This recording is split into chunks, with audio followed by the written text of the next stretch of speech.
Um, it's important that I begin this debate by declaring a personal interest. I'm straight, which makes me part of the 96% of the population identified by the Honourable Mark Banasiak, the mover of this motion, as a potential beneficiary. And if I look hard enough, I can certainly identify experiences of discrimination or even vilification because of my heterosexuality.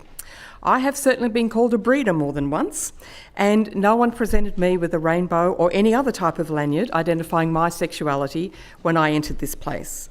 But that is perhaps because I'm often to be seen wearing my distinctive Liberal Party lanyard. You can always go somewhere with pearls. I admit the temptation to make light of this bill, but it does raise a serious issue. Any discrimination experienced by any member of our society because of their sexuality or for any other reason is serious. We live, I hope, in a society where every person is judged by the content of their character rather than by their differences or their specific characteristics. This is not to discount those characteristics. My Irish heritage, my heterosexuality, my faith, my experiences have all formed me in the same way as the characteristics of others have formed them. However, if we are always focusing on these differences or on these characteristics, and we are looking at them rather than at the whole person, we begin to create a society where our fault lines are more important than our unity. Though imperfect, the history of Australia reflects a journey towards a society which is welcoming to everyone and in which everyone is respected, free from fear and discrimination. And this is a journey which we must continue. This bill asks us to reflect on a very serious question indeed. Is discrimination legislation intended as a bridge to educate and to lead us away from discrimination, or is it intended as a destination where every type of difference will eventually be catalogued and we will be on permanent watch for any sign of discrimination based on one of these prescribed differences? This bill definitely falls into the latter category, seeking as it does to add further categories of discrimination to our already burgeoning anti-discrimination legislation. Insofar as this bill represents an impulse to reflect and to update our laws to ensure that they continue to serve the good and to build a strong society, I commend it. At first glance, it might seem that the exclusion of heterosexuality in the list of characteristics against which we will not tolerate discrimination seems to be a glaring omission.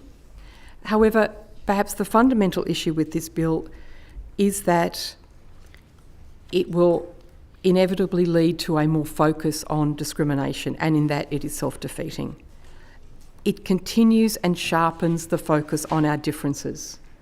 It carves out, or perhaps merely highlights, new lines of division. We need to be reaching across these lines, not defining them more clearly. A focus on our differences is not good for social cohesion, and it is based on only one aspect of our character, our sexuality, rather than who we are in totality, which is a far more complex and important thing. The members of this place represent some of the diversity of our state in gender, cultural background, sexuality, and many other aspects.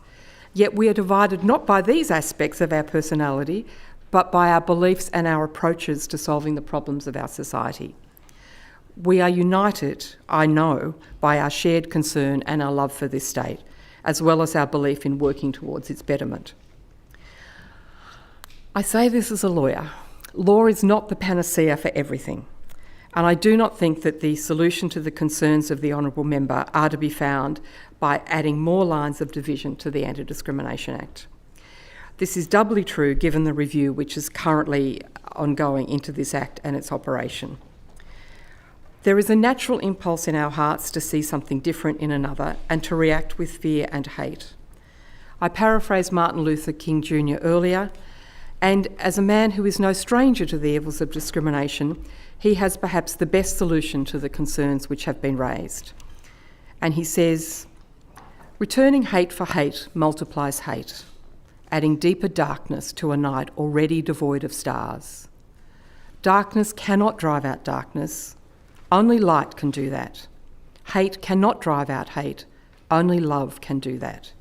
Let us not obscure the stars with over-legislating. We do not support this motion.